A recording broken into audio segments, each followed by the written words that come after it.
Hello friends, good morning. നമ്മുടെ Kerala TV സീരിയലിലേക്ക് എല്ലാവർക്കും സ്വാഗതം. അങ്ങനെ നമ്മുടെ അനിയാണെന്നുണ്ടെങ്കിൽ ഒരു ചെറിയൊരു ആക്സിഡൻറ്റിൻ്റെ ആ ഒരു സാഹചര്യത്തിലൊക്കെ ഇങ്ങനെ നിൽക്കുകയാണ്. അപ്പോൾ ആ സ്കൂട്ടറുകാരനാണെങ്കിൽ കുറച്ച് വയലൻ്റ് ആയി. അപ്പോൾ നാട്ടുകാരും പറഞ്ഞു, കുഴപ്പമില്ല ചേട്ടാ, പോട്ടെ, അയാൾ ക്യാഷ് തരാമെന്ന് പറഞ്ഞല്ലോ, പിന്നെ വേറെ പ്രശ്നങ്ങളും കാര്യങ്ങളൊന്നും പറ്റിയില്ലല്ലോ, ചേട്ടനിങ്ങനെ വയലൻ്റ് ആവല്ലേ എന്നൊക്കെ പറഞ്ഞുകൊണ്ട് ഇങ്ങനെ നാട്ടുകാരും കൂടെ പറഞ്ഞു. എങ്ങനെയൊക്കെയോ അനി അതിൽ നിന്ന് രക്ഷിച്ചെടുത്തു. എന്തായാലും അനി കുറച്ച് പൈസയൊക്കെ കൊടുത്ത് അദ്ദേഹത്തിന് അവിടെ നിന്ന് പറഞ്ഞു വിടുകയും ചെയ്തു. അങ്ങനെ അദ്ദേഹം അങ്ങ് പോയി കഴിഞ്ഞപ്പോഴത്തേക്കും നമ്മുടെ അനി ഭയങ്കരമായിട്ട് ഡെസ്പായി പോയി കേട്ടോ. കാരണം നന്ദു വരാൻ വേണ്ടി വെയിറ്റ് ചെയ്ത് നിൽക്കുന്ന സമയത്താണല്ലോ ഈ സംഭവങ്ങളൊക്കെ നടക്കുന്നത്. അപ്പോൾ നമ്മുടെ അനിക്കാണെങ്കിൽ ഭയങ്കര ഒരു വിഷമം. അനി എന്നിട്ട് ആകെ വല്ലാണ്ടായിട്ട് ഇങ്ങനെ നിൽക്കുക, എന്നാ ചെയ്യണമെന്ന് അറിയില്ല. അങ്ങനെ നിൽക്കുന്ന സമയം നമ്മുടെ നന്ദു അങ്ങോട്ടേക്ക് വന്നു. നന്ദു അങ്ങ് വന്നു കഴിഞ്ഞപ്പോൾ നന്ദു വീട്ടിൽ നിന്ന് ഇറങ്ങിക്കഴിഞ്ഞപ്പോഴത്തേക്കും കനകത്തിനും അതുപോലെ ഗോവിന്ദേട്ടനും ഭയങ്കര ടെൻഷൻ. ഇവരാണെങ്കിൽ ഭയങ്കരമായിട്ട് അങ്ങോട്ടും ഇങ്ങോട്ടും ഒക്കെ ഈ നന്ദു പോയതിനെ പറ്റിയൊക്കെ ഇങ്ങനെ പറഞ്ഞുകൊണ്ടിരിക്കുക, പ്രത്യേകിച്ച് കനക. അപ്പോൾ നീ ഇങ്ങനെ എന്തിനും എതിരും മോളെ സംശയിച്ച് മോളുടെ പിന്നാലെ ഇങ്ങനെ നടക്കുന്നത് ശരിയല്ല എന്ന് ഗോവിന്ദേട്ടൻ പറഞ്ഞു കൊടുത്തു. എൻ്റെ ഗോവിന്ദേട്ട കാര്യങ്ങളെല്ലാം അറിഞ്ഞു വെച്ചുകൊണ്ട് ഗോവിന്ദേട്ടൻ ഇങ്ങനെയൊക്കെ സംസാരിച്ചാൽ എങ്ങനെയാണ് ശരിയാവുന്നത് എന്ന് പറഞ്ഞുകൊണ്ട് അന്നേരത്തേക്കും കനക ഇങ്ങനെ പറയുക. അങ്ങനെ അതെല്ലാം പറഞ്ഞ് ഗോവിന്ദേട്ടനും കനകയും കൂടെ വീട്ടിലിരിക്കുമ്പോൾ നമ്മുടെ നന്ദു നേരെ അനിയുടെ അടുത്തേക്ക് ചെന്നു. അപ്പോൾ നന്ദു ചെന്നപ്പം അനി ഇങ്ങനെ ആകെ വിഷമിച്ചിരിക്കുക കേട്ടോ. എടാ എന്നും പറഞ്ഞ് വലിയ സന്തോഷമായിട്ട് നന്ദു ചെല്ലുന്നു.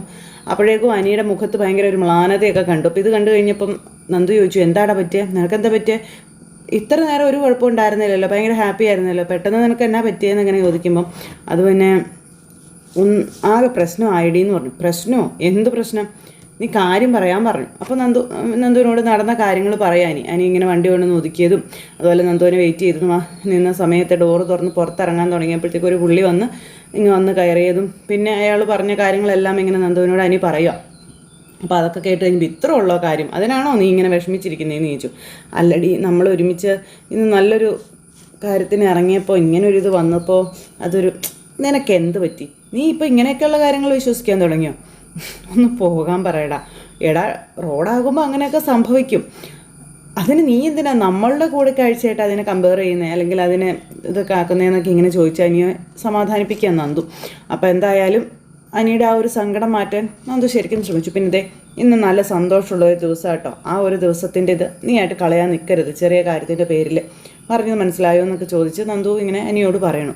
അങ്ങനെ അവർ രണ്ടുപേരും കൂടി സംസാരിച്ചു. അപ്പോൾ നമുക്ക് പോകാമെന്നും പറഞ്ഞ് അങ്ങനെ രണ്ടുപേരും കൂടെ വണ്ടിയെ കയറി അങ്ങ് പോവുകയാണ്. അങ്ങനെ അവർ പോകുന്ന ആ റെസ്റ്റോറൻറ്റിലേക്ക് ചെല്ലണം. അങ്ങനെ ഇവർ രണ്ടുപേരും കൂടി അങ്ങ് പോയി.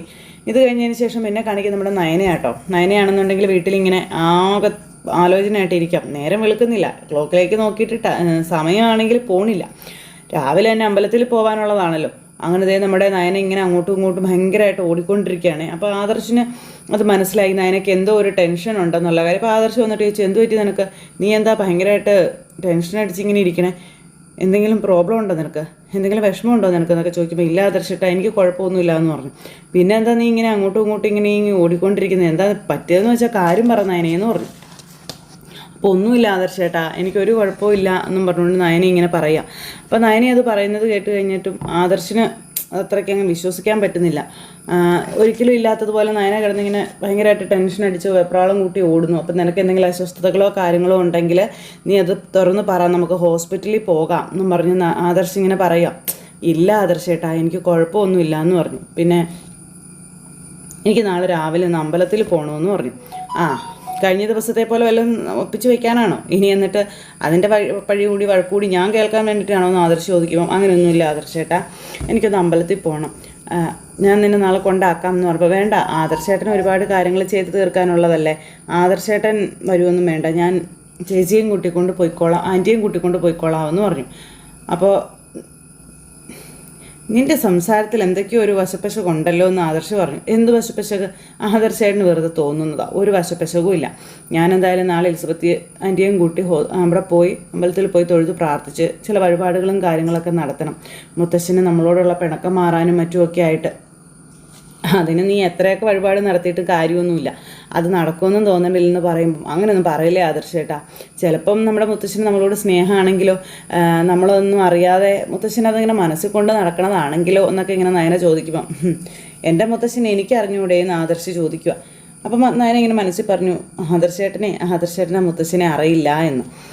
അങ്ങനത്തെ അതെന്തെങ്കിലും ആവട്ടെ, എന്തായാലും ഞാൻ നാളെ അമ്പലത്തിൽ പോകുമെന്ന് നയന ഇങ്ങനെ ആദർശനോട് പറഞ്ഞു. പിന്നെ നിന്നോട് പിന്നെ എത്ര കാര്യങ്ങൾ പറഞ്ഞാലും നിനക്ക് മനസ്സിലാവത്തില്ലല്ലോ, നീ എന്താണെന്ന് വെച്ചാൽ ചെയ്യാൻ ആദർശ് നയനയോട് പറയണം. അങ്ങനെ അതും പറഞ്ഞ് ഇവർ തമ്മിൽ സംസാരമൊക്കെ കഴിഞ്ഞു.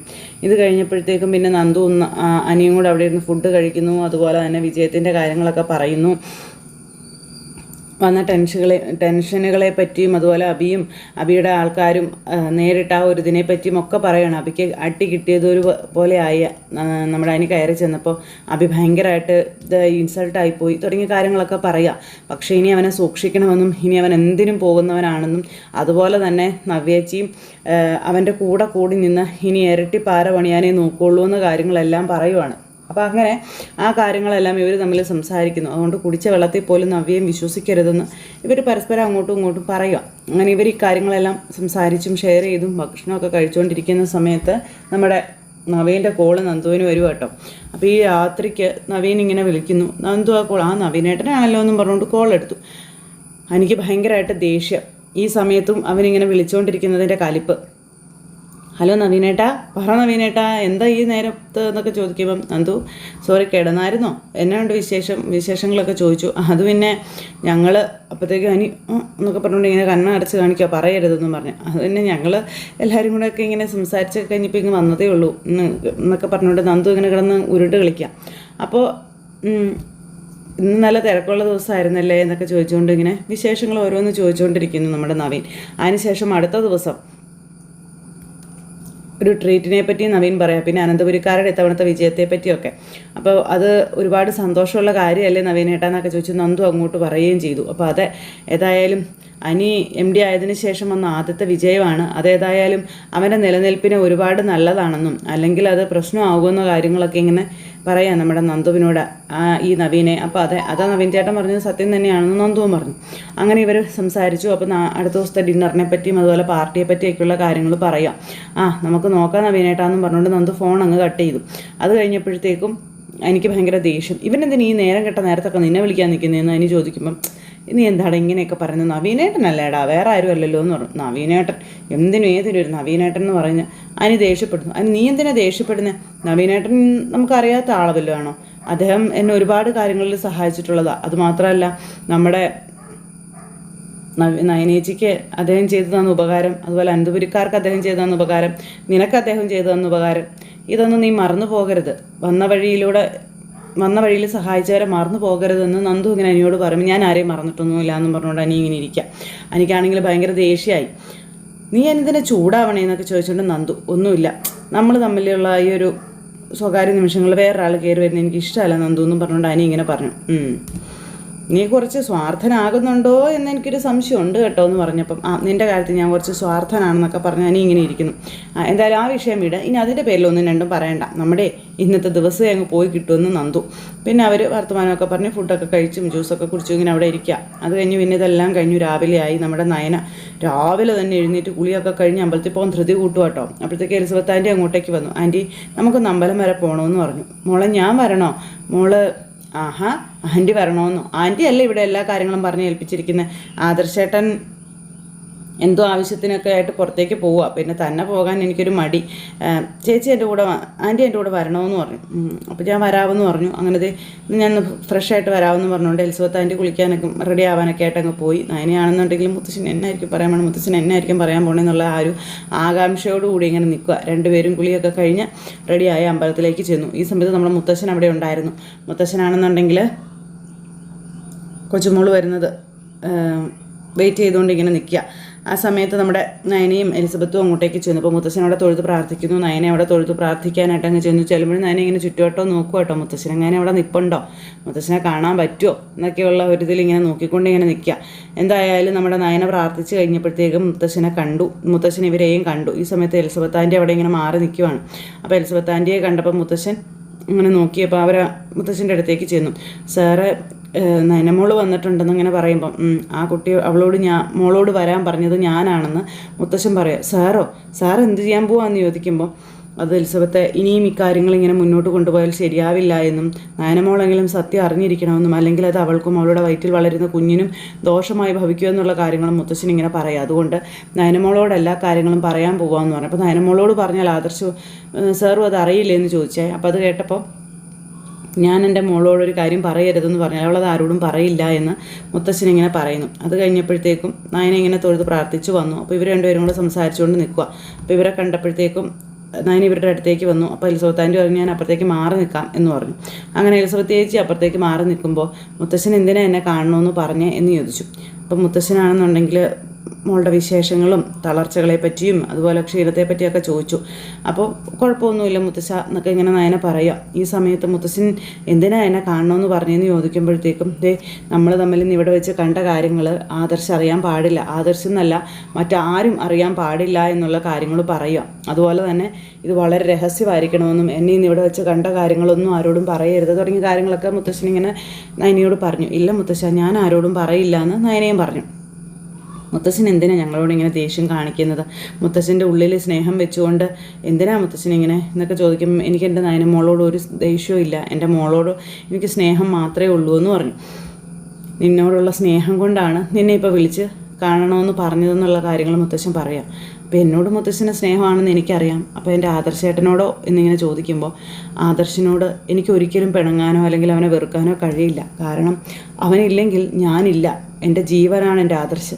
പക്ഷേ ഇങ്ങനെ ഒരു സാഹചര്യത്തിൽ അവനെ ഞാൻ ഇങ്ങനെ അകറ്റി നിർത്തിയില്ലെങ്കിൽ അവനൊരിക്കലും നമ്മുടെ എതിരാളികളെ കണ്ടെത്താൻ പോകുന്നില്ല. അതുപോലെ തന്നെ നമ്മുടെ കമ്പനിക്ക് എന്നും ഈ ഒരു നിലയിൽ നിന്ന് താഴേക്ക് പോരേണ്ടി വരും.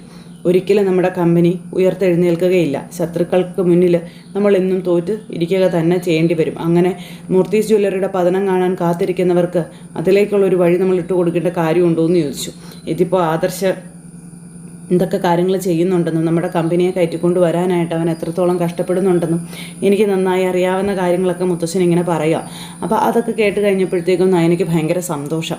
അപ്പോൾ ആദർശേട്ടനെ ഭയങ്കര ജീവനാണെന്നും എൻ്റെ കുട്ടികൾ അധികം താമസിക്കാതെ എല്ലാം കണ്ടെത്തി അല്ലെങ്കിൽ എല്ലാം തികഞ്ഞവരായിട്ട് അനന്തപുരിയിലേക്ക് തിരിച്ചെത്തുമെന്നും ആ സമയത്ത് മാത്രമേ ആദർശ് ഈ കാര്യങ്ങളെല്ലാം അറിയാൻ പാടുള്ളൂ എന്നുള്ള കാര്യവും പറഞ്ഞു. അപ്പോൾ ഞാൻ അവനെ സ്നേഹിക്കുന്നുണ്ടെന്നും അതുപോലെ തന്നെ എനിക്ക് അവനോട് ദേഷ്യമോ വിരോധമോ ഒന്നും ഇല്ല എന്നൊക്കെ അവൻ അറിഞ്ഞു കഴിഞ്ഞിട്ടുണ്ടെങ്കിൽ ഇപ്പോൾ ഉള്ള ഇവൻ്റെ ആ ഒരു ചൂടും കാര്യങ്ങളൊന്നും ശത്രുക്കളെ കണ്ടുപിടിക്കാനായിട്ടുണ്ടാവില്ല എന്നും അതിൽ നിന്നൊക്കെ പതുക്കെ അവൻ പിന്തിരിയും എന്നുള്ള കാര്യങ്ങളൊക്കെ പറയുന്നു. അപ്പം അങ്ങനെയൊന്നുമില്ല, ആദർശേട്ടൻ അങ്ങനെയൊന്നും ചെയ്യില്ല.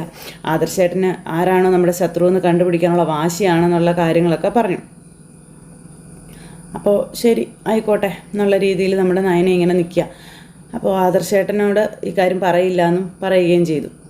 അങ്ങനെ മുത്തശ്ശനും അതുപോലെ മുത്തശ്ശിയും കൂടെ ആ ഒരു സംസാരവും അതുപോലെ തന്നെ ഇവരുടെ ആ ഒരു ഇടപെടലൊക്കെ നയനയ്ക്ക് സംശയം ഉണ്ടായ കാര്യങ്ങളെ പറ്റിയൊക്കെ നയന എന്നിട്ട് ഇങ്ങനെ നമ്മുടെ മുത്തശ്ശനോട് പറയുക. അപ്പോൾ അതൊക്കെ കേട്ട് കഴിഞ്ഞപ്പം മുത്തശ്ശന് ചിരി. മുത്തശ്ശൻ എന്നിട്ട് വിശേഷങ്ങളൊക്കെ ചോദിച്ചു. പിന്നെ ഒരു കാരണവശാലും ഇതാരും അറിയരുത്, മുത്തശ്ശിക്ക് അറിയാം. അപ്പം മുത്തശ്ശിക്കും ഈ കാര്യം അറിയില്ലേ മുത്തശ്ശാന്ന് ചോദിച്ചപ്പോൾ മുത്തശ്ശിക്ക് മാത്രമേ അറിയുകയുള്ളൂ എന്നുള്ള കാര്യങ്ങളിങ്ങനെ പറഞ്ഞു. അങ്ങനെ ഈ എല്ലാം സംസാരിച്ചു. പിന്നെ എങ്ങനെയായിരുന്നു നമ്മൾ അതുപോലെ തന്നെ ആയിരിക്കണം ഇനി അങ്ങോട്ടൊന്നും ആർക്കും ഒരു സംശയത്തിനും ഇട കൊടുക്കരുതെന്നൊക്കെ മുത്തശ്ശൻ ഇങ്ങനെ പറഞ്ഞു കൊടുക്കും എനിക്ക്.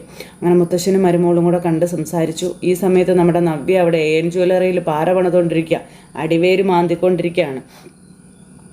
അങ്ങനെ അയാൾക്കും, അതായത് നാഗേന്ദ്രൻ്റെ മക്കൾക്കും കാല് വഴുതി വീഴാനുള്ള വലിയ മരണക്കുഴി ഒരുക്കി നമ്മുടെ നവ്യ AN ജ്വല്ലറി കൂടെ പറന്ന് നടക്കുക. ഇതറിയാതെ പൊട്ടന്മാരും പൊട്ടിയും കൂടി നമ്മുടെ മൂർത്തീസ് ജ്വല്ലറിയെ പൊളിച്ചെടുക്കാനായിട്ടുള്ള പ്ലാനും ഒരുക്കിക്കൊണ്ട് നടക്കുന്നു. അവിടെ എന്ത് പ്ലാൻ ഒരുക്കിയാലും അത് നവ്യ അറിയുമല്ലോ. അതിന് ബദലായിട്ട് നമ്മുടെ നവ്യയ്ക്ക് എന്തെങ്കിലും ചെയ്യാനും പറ്റും.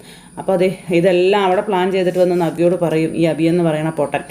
ആ സമയത്ത് നവ്യ അതിന് ബദലായിട്ട് ഇവർക്ക് രക്ഷപ്പെടാനുള്ള ആ ഒരു കാര്യങ്ങളെല്ലാം റെഡിയാക്കി കൊണ്ടുവരിക്കുന്നു.